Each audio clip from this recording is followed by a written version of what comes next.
Hello.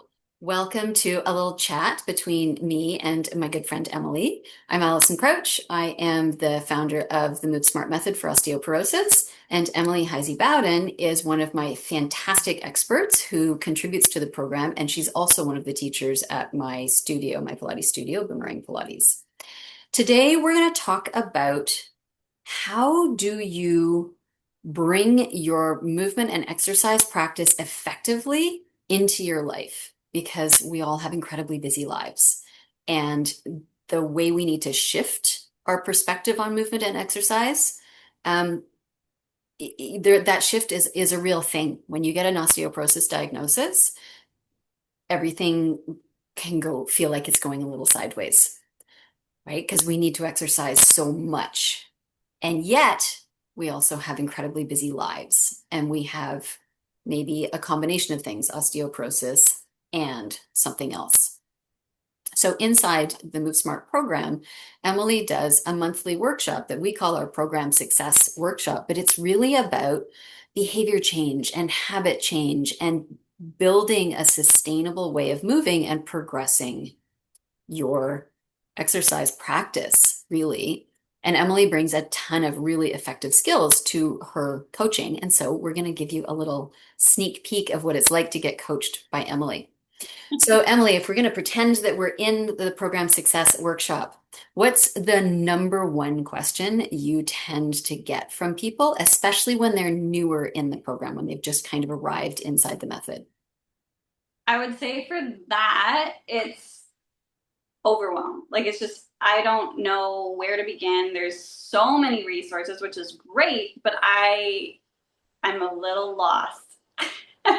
And the lostness, like that can turn into, it's interesting for some people that would turn into a big push to try to get all the information in them, in their brain and everything right away. And to fix everything right away. Everything right away. We're going to make it all better. Or sometimes it causes like stop in your tracks. I don't know what to do.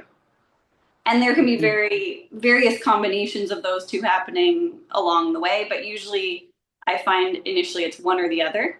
And so it's, I mean, it's probably not the answer some may want to hear, but usually a diagnosis like this hasn't, it's not like this develops overnight. Mm-hmm. Right? It's something that's been building for a while, whether it's been something you've been aware of or not. And so, one of the number one things I usually say is think about how long it's taken to get here. Um, and we kind of have to allow for at least a portion of that time to feel like we are making change in a different direction. Yeah. Yeah. Kind of like, Exactly. Yeah. yeah. Yeah. And I mean, certainly I found the same thing when I got my diagnosis. I was like, I need to change everything about everything that I do. But I didn't. I needed Mhm. to add some things. I needed to add some strength training. I needed to take some stuff out, and I needed to modify. But, it doesn't have to happen all at once. So if And somebody was feeling in the like, I want to fix everything all at once, and you had a one sentence thing to say to them, what would it be? pick one thing. One thing, or perhaps depending on the person, take it even a step further back is establish what you already have. Because if you don't know that, you have a real tough time. You don't necessarily need to reinvent the wheel. And frankly, realistically, most of us can't Yeah. reinvent the wheel. I mean, I think we even talked about this when we were initially talking about the program success piece of it, right? Is um, you've been living your life up to this point, and there's good in that. There There's stuff is. that you're already doing. For sure, there's stuff you're already doing that's helping. And so we want to make sure we're not getting rid of that stuff in the process of trying to incorporate all the other things. Yeah. Particularly when you're taking in a lot of new information from a lot of different directions, right? Yeah. Yeah. Yeah. Yeah. So if you are in the either frozen or the overwhelmed must do everything state, look at what you're already doing in terms of your exercise And then instead of trying to implement every single change that the internet has told you you need, pick one thing. One thing, just something you can. Something you can come to grips with because you've got time, right? There's time. Osteoporosis is a slow moving condition. We have time to make changes and adapt and build new habits. Yeah. Okay, so then let's say they're maybe farther along from their diagnosis, or maybe they're farther, if they're in the program, they're farther in the program, or they're one of your private clients and they're kind of working things through and they've gotten stronger and they've built their balance and their capacity is improving. How do they then effectively progress their practice in a way that stays relevant, that stays applicable as their capacities increase? Because I think that's a place that you Yeah. spend a lot of time talking about. And I think this is a place often where people get kind of stuck. They're like, I've got a thing, but now I want more of a thing and I don't know where to go. Yeah. I'd say there's probably two pieces. One is that take it with a grain of salt, but there's no right or wrong answer to it. There are some, there's some categories, there's some frameworks we can work from, but one of the most beautiful things I think about this whole process is knowing that you actually have agency in what that can look like.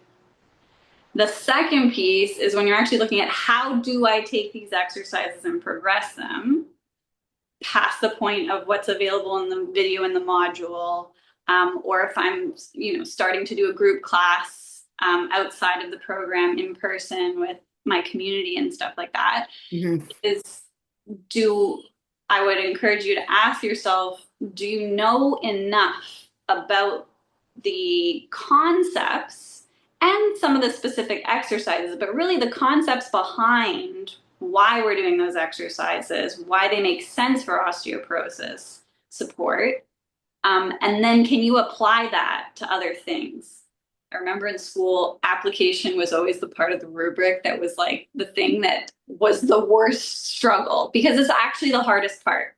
Yeah. You can take in information, you can memorize it, you can, let's say, regurgitate it was what we used to say at school. But when that knowledge is so deeply settled into your system that you can then connect it to things that seem to be not related but actually are, that's when you're in I would say the sweet spot exercise wise. Yeah. Because when you're trying to progress something, one of the biggest things is that you need to have enough awareness to know when you're ready to progress.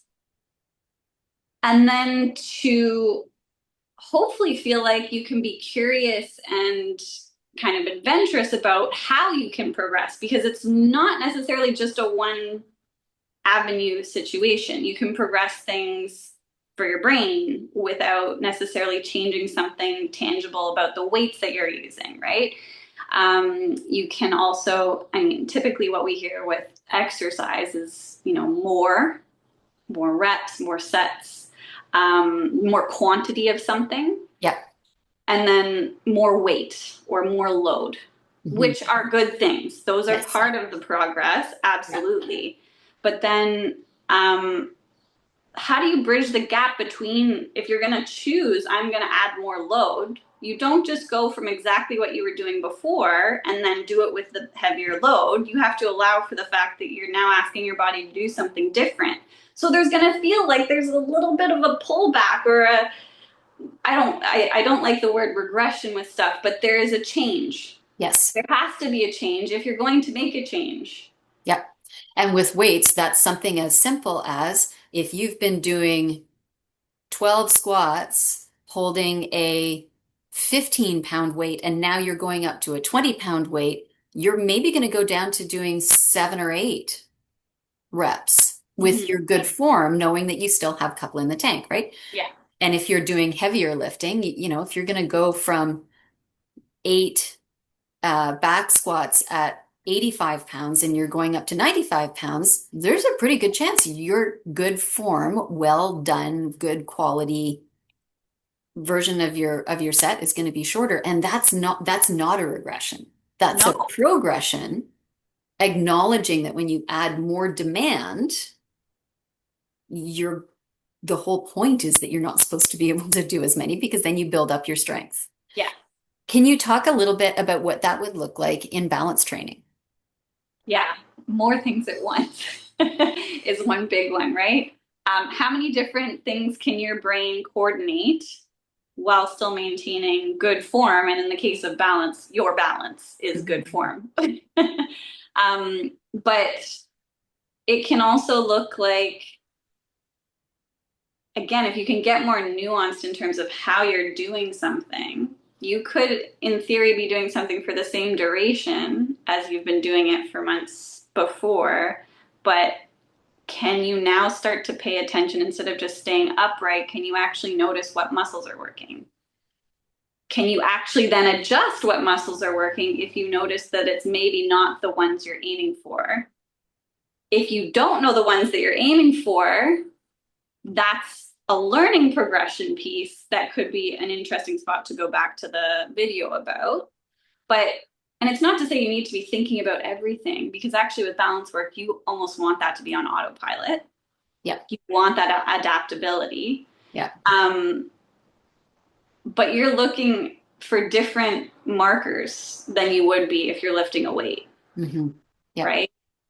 And so time spent holding the balance is one thing, but then can you add different motion to it? So move it from a static thing to a You're dynamic. dynamic. And that's the thing. When you get curious about it, there's so many different ways that you can go about it. My main thing with the program success calls is, do you take note of when you actually do those things and make that an accomplishment? Because I think the other thing that I come across often is you don't notice that it's an accomplishment. And I mean, we as human beings are generally programmed to just hone in on that that negativity bit a little bit more than we maybe need Then to. we And think so, so. yeah, it's kind of not just doing the things, but recognizing that you're doing the things. Yeah. Celebrate yourself, however that looks for you, One right? of the things that you and I were talking about earlier in terms of this idea of progress, I think people get a little bit hyper focused on the idea that progress is only measured in T-scores or it's only measured in amount of weight lifted Yeah, or, duration of single leg stand. But you were saying one of the things you find incredibly inspiring is watching, and this goes back to your comment about agency. And yeah, one of my goals is kind of to work us out of a job. I want people to feel like you can go to your Silver Sneakers personal training sessions, you can go to your Pilates class, your yoga class, your whatever. You can go paddleboarding, play pickleball, yeah. knowing that you now know what to do and what not to do and what to modify and what to really step into and do more, Mm-hmm. that's also progress.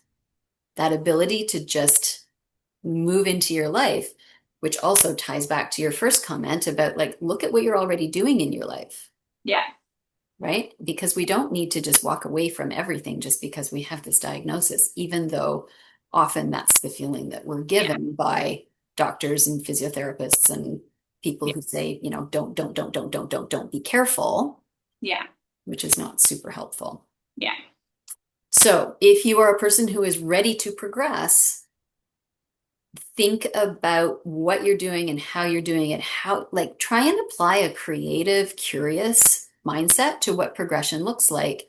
So it might be about increasing weight or reps, but it might also be increasing complexity and making space for the idea that progression is not necessarily directly tied to bone density. It's also tied to quality of life. So that means good balance and coordination and agility and endurance and the ability to do the things you love to do.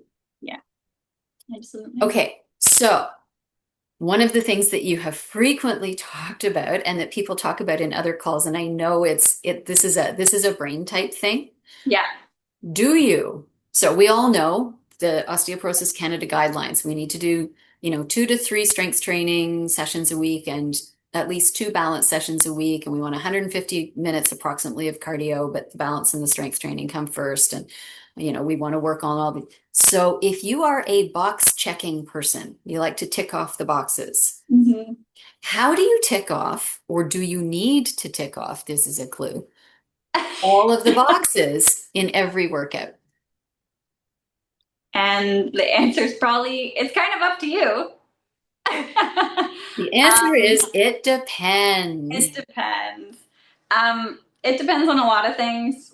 And the one I usually mention first and foremost is what do you gravitate towards? Because when you're looking at building a movement practice, whether, and let's say building or even adjusting, right? If you're looking at changing your movement practice, and it's also important to note that we change over time. So this might look perfect now, and then 3 months down the line, you're like, it's not working anymore. What the heck? For some reason, we like to just hone in on this is going to be the perfect routine forever, and we forget about that we change constantly, right? But it's, and even from day to day, some days your brain might have enough to focus on one or two boxes. That's it. Do And them that's well, move on. fine. That's perfect. It's so fine. And then other days, it'll feel like you can do multiple boxes. You can do all the boxes. Your body's kind of like whole body's ready to go. Um, and so I usually encourage people to listen to that. And that again might be that peel back a layer for a moment before you really go full bore into making your routine, because you might have a tendency as a person to only be able to focus on one or two boxes across the board. And in that case, your structure of your routine is going to look completely different than someone who likes to do a little bit of a sprinkle of everything every time. And then you could be a person who's somewhere in between again. But if we don't know that about ourselves, then we're often, I find, trying to find the system that's going to make it make sense for us. But the system has very rarely been built for you. It's been built for as general of a population as possible, because we're trying to create a framework or a system that can be applicable as across the board as can be. But at the end of the day, you are still an individual working with X framework, right? So if you don't know how you best operate, then I recommend a starting point is to at least think and ponder about that a little bit. And that could look like just explore, do what you're already doing, and notice how many boxes are you ticking without even realizing it. And which are your favorite workouts or what are your favorite What days? do you gravitate towards? Because one of the things that we can really leverage is that bone cells get bored easily. Yeah. If you're a person who wants to do 15 minutes of something in the morning and 15 minutes of something in the evening, you can totally make that work for you Mm-hmm. because your bone cells will actually like the break in between. They like short and intense bouts of activity. And if you're someone who really wants to do like a full hour and 20-minute workout 3 times a week, then amazing. Leverage that and kind of learn how to space things out within the workout so that you're creating variety inside. Yeah. But yeah, if you don't know from the beginning what feels best, and if you don't feel able to give yourself permission Yeah. to shift it, you don't have to smash every workout. Sometimes you can half-ass your workout. I am giving you permission to half-ass your workout sometimes. Yeah. And that's that listening and awareness and building a program that serves your bones, but also serves your muscles Yeah. and your connective tissue and your brain and your spirit and your soul and your sense of joy and connection and identity. Yeah. Because those things matter too. They And really do. We are more than just our bones. Our bones are super important. Not yeah. saying to anyone who has They're not- osteoporosis that your bones don't matter, Yeah. but it's not the only thing. Yeah. Yeah. Yeah. And also, that's the thing, those are also boxes.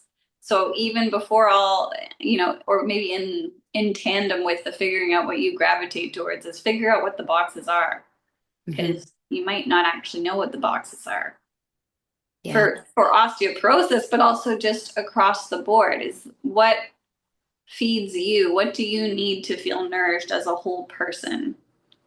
Yeah. And make sure time and energy and focus goes into those things as well. Yeah. Yeah. Amazing. Thank Yeah. you for coming and hanging out with me. Thank And you. I hope for those of you who are feeling like you need a little bit more structure or a little bit less structure or a little bit of containment or just a different perspective on how to organize your osteoporosis exercise, I hope Emily has been able to give you some tips and tricks. Mhm. And if this stuff is intriguing to you and interesting to you, Emily is going to I mean, she does her regular monthly workshop, but she's doing a specific, like, deep dive into how to personalize your workout coming up shortly on June 24th inside the program. So Next if week. you are curious about that, you should get in touch with me. And depending on what platform you're seeing this on, I will be giving you the opportunity to get in touch with me so that you can work with me and with Emily inside the MoveSMART method for osteoporosis. Woohoo. Woohoo!